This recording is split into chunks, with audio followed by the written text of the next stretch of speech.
Hello guys! Nung nakaraang araw pa pala ang video na ito. Ngayon ko lang kasi siya na voice over guys. Kasi alam nyo na, yung cellphone kasi is ginagamit din ng aking dalaga. Ayan nga pala guys, nandito nga pala yung aking pinsan.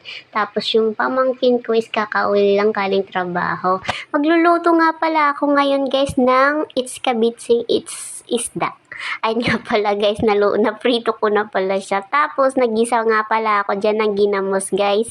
Galing probinsya, pinadala ng aking mga kapatid. Ayan nga pala guys, luto na yung ating iskabitsing isda. Ready for eat na tayo dyan guys.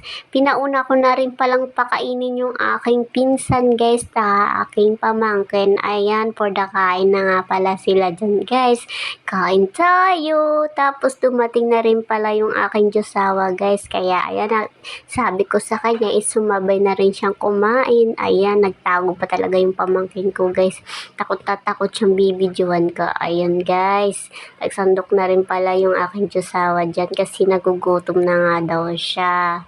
Yung binata ko pala dyan guys is tulog pa. Ginigising ko nga at may pasok pa siya. Ang bagal pa naman niya asikasuhin guys, lalo na sa pagpapakain. Ang tagal niya matapos kaso ayaw pang bumangon guys. Kaya ayan, sumabay na rin pala ako sa kanila kumain guys. Kalika guys, kain tayo!